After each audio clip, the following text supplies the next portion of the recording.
un couple soudé dans une bataille essentielle. Dans le documentaire Fin de vie, pour que tu aies le choix, diffusé le 26 septembre prochain sur France 5, Marina Carrère d'Ancos lève le voile sur la maladie de Charcot, dont souffre son compagnon, un médecin généraliste bordelais, et explique en quoi le droit à mourir dans la dignité est primordial pour les personnes condamnées à la dépendance à autrui. Dans le journal de 20 h, ce mardi 12 septembre, la journaliste a livré un témoignage bouleversant.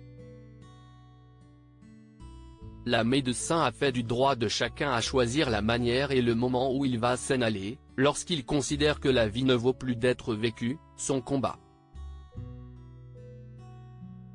Parce qu'ils sont totalement dépendants de personne et qu'ils n'ont plus aucune joie, aucun plaisir dans l'existence, puisque tout est assisté par des machines et qu'il n'y a aucune possibilité d'évolution, argumente-t-elle sur la 2, tandis que le projet de loi autorisant l'aide active à mourir doit être examiné à l'Assemblée nationale début 2024. Et si Marina Carrère d'Ancos est si engagée, si est-il notamment parce que l'homme qui partage sa vie, Antoine Ménonier, souhaite pouvoir faire exactement comme il a envie, sans risquer qu'un médecin puisse être inquiété, sans être obligé non plus de s'exiler dans un autre pays quand son quotidien sera devenu insupportable à cause de sa maladie neurodégénérative.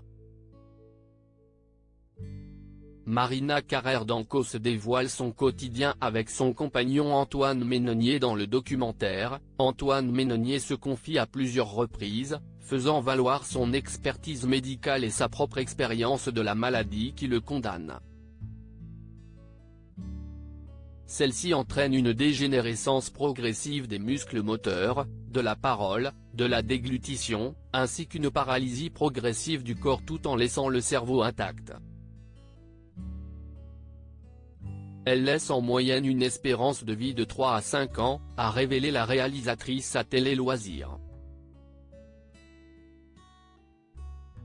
La littérature médicale, je la lis tous les jours sur l'ordinateur, je n'ai jamais vu un Charcot survivre, affirme-t-il notamment dans le film. Si demain, je ne peux pas me servir de mes mains, que je suis dépendant pour manger, pour m'essuyer, je pense qu'à ce moment-là, je n'aurai plus envie de vivre sur cette terre, poursuit-il aussi. Invitée sur France Inter le 5 septembre dernier, la présentatrice du magazine de la santé avait raconté la naissance de ce projet de film autour de celui qui deviendrait son partenaire de vie. Un jour, Antoine a poussé la porte de mon bureau, je ne le connaissais pas, il venait d'apprendre qu'il avait une maladie de Charcot, avait-elle relaté avec émotion. Il avait arrêté de travailler tout de suite et il est venu nous proposer de faire un documentaire consacré à sa maladie, pour que sa maladie éclaire une évolution de la loi, avec le but vraiment d'avoir une évolution de la loi à propos de sa maladie comme exemple, avait-elle soutenu, soulignant le courage de son homme. On se voit environ tous les 15 jours car Antoine vit au Pays Basque et moi à Paris, où j'ai mon travail.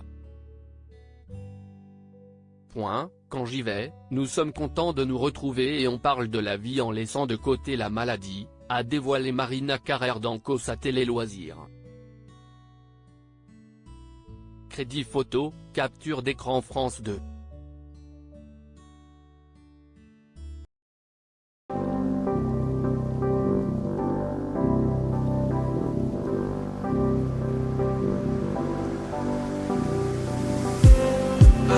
Just need